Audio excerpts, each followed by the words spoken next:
Mga kaibigan, alam nyo ba, may ilang parte ng katawan ng baboy na itinuturing ng mga eksperto sa kaligtasan ng pagkain tulad ni Dr. James Reyes bilang high-risk foods o delikadong kainin.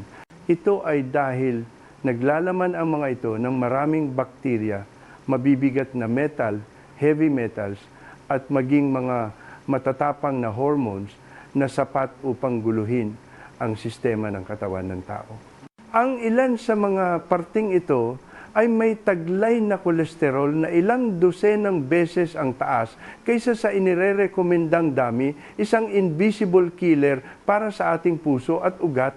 May mga parte naman na nagsisilbing filter o tagasala ng lason sa buong katawan ng baboy, kaya maaring namumugad dito ang mga tira-tirang gamot at heavy metals. At ang pinakadelikado sa lahat, dahil sa panganib ng acute poisoning matapos itong kainin, ay inilarawan ng matatanda na mas nakakalason pa kaysa sa arsenic. Matagal na itong ipinagbabawal ng gobyerno na ibenta. Ngunit ang nakakatakot ang mga basurang karne na ito, na dapat sana ay itinatapon na, ay maaaring gilingin ng mga tiwaling negosyante upang gawing palaman sa siopaw siomai o longganisa at tahimik na nakakarating sa ating hapagkainan. Sa video na ito ng Gintong Lakas Wellness, gagamitin natin ang pinakadirektang paraan upang isa-isahing himayin ang 6 na parte ng baboy na kailangan ninyong pag-ingatan. Alin ang cholesterol bomb, alin ang bodega ng heavy metals, at alin ang ipinagbabawal na lason. Direktang nakasalalay dito ang kalusugan nyo at ng inyong pamilya. Pakiusap, tapusin ang panonood upang matutunan kung paano kumilala at mula ngayon ay kumain ng may kaalaman at kapanatagan. Ito ang pinakamahalagang insurance para sa kalusugan ng buong pamilya. Bago tayo dumako sa ating paksa, kung talagang nagmamalasakit kayo sa kalusugan nyo at ng inyong pamilya, pakiclick muna ang subscribe button at i-on ang notification bell para sa Gintong Lakas Wellness. Sa ganitong paraan, hindi nyo mamimiss ang marami pang praktikal na kaalamang pangkalusugan sa hinaharap. Dito tinatalakay natin ang mga katotohanang pangkalusugan na bihirang pag-usapan ng iba. Gusto ko ring malaman kung handa kayong sumama sa akin sa paglalakbay na ito. Kung pinapanood nyo ang video na ito at sumasang-ayon kayo mag-type ng 1 sa comment section, kung hindi naman mag-type ng 0, malugod ko ring tinatanggap ang inyong mga opinyon sa ibaba. Sige, simulan na natin ang paksa ngayon. Ang 6 na pinakamaruming parte ng baboy na dapat ninyong bantayan. Ang unang parte, utak ng baboy. Marami sa mga nakatatanda ang naniniwala sa kasabihang kung ano ang kinain, yun din ang lalakas, like cures, like iniisip nila na kapag pagod ang bata sa pag-aaral o humihina na ang memorya, kailangan lang ng isang mangkok ng sabaw ng utak ng baboy o kaya ay ilahok sa hotpot ang malambot na utak sa pag-aakalang mapapatalas nito ang isip. Ang utak ng baboy ay talagang kahawig ng utak ng tao at ang tekstura nito ay malambot, madulas at natutunaw sa bibig. Mapa-spicy hotpot man o steam kasama ng itlog ang lasa nito ay talagang hinahanap-hanap ng marami. Pero teka lang, huwag mo nang maglaway. Kailangan nating tingnan ang kabilang mukha nito. Sa likod ng sarap ng utak ng baboy ay nagtatago ang isang bagay na ikinaiiling ni Dr. James Reyes ang napakataas na kolesterol. Ano ang ibig sabihin nito? Bibigyan ko kayo ng halimbawa. Sa bawat 100 grams o humigit kumulang 2 guhit ng utak ng baboy, ang kolesterol ay umaabot sa mahigit 500 milligrams. Ang numerong ito ay ilang beses na mas mataas sa kailangan ng ating katawan sa isang araw at mas nakakatakot pa kaysa sa pagkain ng isang platong mamantikang adobo o humba. Isipin nyo, kung madalas ninyong gagawing vitamins ang utak ng baboy, hindi ba't parang araw-araw ninyong binabarahan ang inyong mga ugat? Para itong lababo sa bahay kapag lagi kayong nagbubuhos ng mantika sa paglipas ng panahon kakapal. Ang sebo, hihina ang daloy ng tubig hanggang sa tuluyan na itong barado. Ganyan din ang prinsipyo sa ating mga ugat. Kapag lumapot ang dugo at hindi maayos ang daloy, madaling tumaas ang presyon, high blood pressure at kasunod na ang high cholesterol. Para sa mga kaibigan nating may dati ng alta presyon, high cholesterol o mahina ang puso, ang madalas na pagkain ng utak ng baboy ay may malaking panganib. Ang atherosclerosis, paninigas ng ugat, stroke at heart attack, mga sakit na nakakatakot pakinggan, ay maaaring unti-unting nabubuo sa bawat subo nito. Kaya palaging payo ni Dr. James Reyes, sa ganitong mga pasyente, mas mabuting wag nang galawin ang utak ng baboy. Sa halip na pampatalino, ito ay pampasakit sa puso at pampasakit sa ulo. Bukod sa kolesterol, hindi rin mababa ang purine content ng utak ng baboy. Alam na alam ito ng mga may gout o rayuma.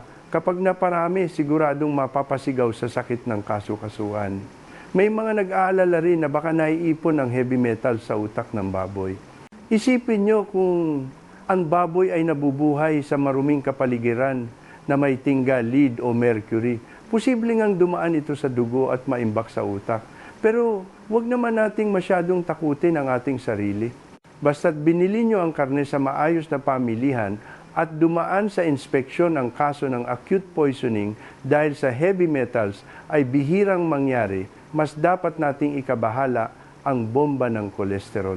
Ibig bang sabihin ay bawal na talagang kumain ng utak ng baboy? Huwag mag-alala, laging may baligtad na ang gulo ang kwento. Ayon sa makabagong nutritional science, ang kolesterol na kinakain natin ay hindi kasing lala ang epekto sa dugo kumpara sa inaakala noon. Para sa mga taong malusog, ang paminsan-minsang pagkain ng kaunti ay hindi malaking problema. Tratuhin nyo na lang ito bilang isang special dish at hindi pang araw-araw na suplemento. Halimbawa, kumain lang nito 1 o 2 beses sa isang buwan at tikim-tikim lang ng kaunting piraso para maibsan ang pananabik, hindi ito magdudulot ng malaking banta sa kalusugan. Kaya ang ideya na tatalino ka, kapag kumain ka ng utak ng baboy, malabo iyon. Ang tunay na makakabuti sa utak ay balancing nutrisyon at magandang gawi, hindi ang pamahiin sa iisang pagkain. Sa susunod na makita nyo ang mapula at malambot na utak ng baboy, alam nyo na ang gagawin. Masarap kung masarap pero dahan-dahan lang. Huwag hayaang ang panandaliang sarap ay maging sakit sa hinaharap. Ang ikalawang parte, atay ng baboy. Isang platong liver steak o isang mangkok ng miswa at patola na may atay ito ay paboritong ulam sa alaala ng marami. Ang atay ng baboy bilang pinakamalaking organ na tagasala ng lason sa katawan ay matagal nang itinuturing na pampalinaw ng mata at pampadagdag ng dugo. Marami naman talaga itong benepisyo, mataas ang iron content, kaya maganda sa mga anemic, kulang sa dugo at mayaman sa vitamin A para sa mata. Kaya sabi ng matatanda, kumain ng atay para luminaw ang mata. Maraming nanay ang nagluluto ng sabaw na may atay para sa mga anak na nag-aaral o para sa mga bagong panganak. Tila isang pabrika ng nutrisyon ang atay, pero laging may dalawang mukha ang bawat bagay. Ang isa pang tawag sa atay ng baboy ay hindi gaano maganda, kampo ng lason. May katotohanan ba ito? Dapat nating malaman na ang atay ang detoxification factory ng hayop. Kung ang pagkain o inuming tubig ng baboy ay may halong masasamang bagay tulad ng heavy metals gaya ng cadmium at lead o mga tira-tirang gamot, ang atay ang magpoproseso at maghihimay nito. Sa prosesong ito, ang ilang matitinding lason ay maaring manatili sa atay sa halip na mapunta sa laman. Maraming pagsusuri ang nagpapakita na ang heavy metal content sa atay na nabibili sa merkado ay mas mataas kumpara sa purong karne. Kung madalas at marami kayong kakainin nito theoretical na nagsasabing ang naipong lason ay maaaring magpataas ng panganib sa kalusugan tulad ng pinsala sa bato kidneys, bukod sa heavy metals, hindi rin mababa ang kolesterol ng atay.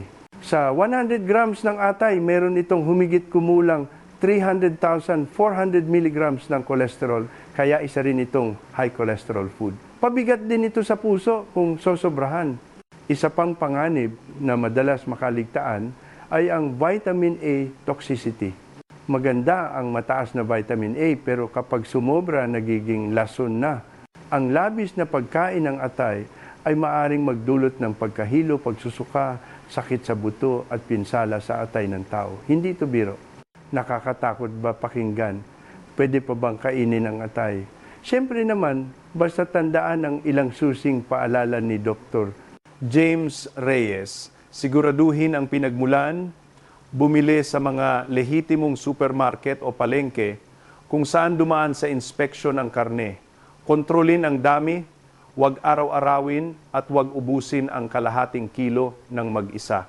Para sa malusog na matanda, sapat na ang kumain minsan 1 linggo na hindi lalampas sa 100 grams. Nakakuha ka na ng nutrisyon, iwas peligro pa. Para sa mga anemic, pwedeng kumain ng tama lang. Ang susi ay moderation. Matutong pumili at maglinis. Kapag bumibili, tingnan ng mabuti. Kung may mapuputing bukol o kakaibang mantsang atay, huwag bilhin. Baka galing ito sa may sakit na baboy. Pag uwi, hugasan ng mabuti sa tubig ibabad at hiwain bago hugasan ulit para matanggal ang dugo. Lutuin ng maigi, well done. Huwag habulin ng malasado o medyo hilaw na luto para lang lumambot. Sa madaling salita, ang atay ay parang double-edged sword. Kung gagamitin ng tama, tutulong ito sa katawan. Kung hindi, maaari tayong mapahamak. Ang ikatlong parte bato ng baboy pig kidney, ang bato o kidney ng baboy ay sikat na sikat sa mga ihaw-ihaw at kainan. Sa paniniwala ng marami, lalo na ng mga kalalakihan, ang pagkain ng bato ay nakakapagpalakas ng tuhod at nagpapataas ng energy o virility. Masarap itong i-BBQ o i-stir fry dahil sa malutong na tekstura. Pero iba ang pananaw ng medisina ngayon. Ito ba ay pampalakas ng bato o pampasira ng bato? Ang pangunahing trabaho ng bato ng baboy ay salain ang dumi sa dugo at ilabas bilang ihi. Kaya tulad ng atay, maaari rin itong maging imbakan ng heavy metals, lalo na ang cadmium. May mga pag-aaral na nagsasabing ang cadmium sa kidney ay ilang beses na mas mataas kaysa sa laman. Ang pangmatagalang pagkain nito ay pwedeng makaapekto sa sarili niyong bato at reproductive health. Sa halip na lumakas, baka lalo pang humina. Mataas din ang kolesterol at purine nito, kaya mag-ingat ang mga may gout at high blood. Pero ang tunay na traitor dito ay isang maliit na parte na madalas makalimutan, ang adrenal gland. Ano ito? Ito ay isang maliit na glandula na nakadikit sa ibabaw ng kidney. Gumagawa ito ng matatapang na hormones tulad ng adrenaline. Kung sa pagkatay ay hindi ito nalinis at nakain ninyo, magkakaroon ng hormone storm sa inyong katawan. Dahil ang adrenaline ay hindi nasisira sa init ng pagluluto, maaari kayong makaranas ng mabilis na tibok ng puso, biglang pagtaas ng presyon, pagkahilo, pamamawis at panginginig. Para sa mga may sakit sa puso, napakadelikado nito at pwedeng magdulot ng stroke. Kaya naman mahigpit ang regulasyon na dapat tanggalin ang adrenal gland sa katayan pa lang. Tulad ng thyroid gland na pag-uusapan natin mamaya, nasa blacklist din ito. Ibig bang sabihin, bawal na ang inihaw na bato? Hindi naman. Ang mga bato na galing sa lehitimong katayan ay tinatanggalan na ng danger zone na ito. Basta sa mapagkakatiwalaang suki kayo bibili, ligtas ito. Kung kayo mismo ang maglilinis, siguraduhin tanggalin ang anumang kahina-hinalang bukol o dark spot sa ibabaw ng bato. Ang paniniwalang pampalakas ng tuhod ay medyo sablay. Mas mainam pa rin ang ehersisyo at tamang dieta. Ang ikaapat na partibaga ng baboy sa ilang lutuin tulad ng bopis o kaya sa mga sopas, ginagamit ang baga. May paniniwalang iba na nakakatulong ito sa baga ng tao o pantanggal ng ubo. Pero may nagsasabi ring, hindi ba parang vacuum cleaner yan? Hinihigop ng baboy ang lahat ng alikabok sa lupa kaya marumi yan. Sino ang tama? Ang baboy ay mahilig sumungkal sa lupa. Kung marumi ang kulungan, talagang makakahigop ito ng alikabok. Pero sa mga modernong babuyan, Malinis naman ang kapaligiran. Ang totoong panganib ay nasa pathogens o sanhi ng sakit. Tulad ng tao, ang baboy ay pwedeng magka-pneumonia o tuberculosis. Ang mga bakterya at virus na ito ay nagtatago sa baga. Kung makabili kayo ng baga ng may sakit na baboy, kahit pakuluan, hindi sigurado na mapapatay ang lahat ng bakterya. May mga kaso na ng pagkalason dahil dito. Isa pa, mahirap linisin ang baga. Sa palengke, mukhang malinis ito sa labas, pero sa loob ng mga alveoli air sacs ay maraming dugo at dumi.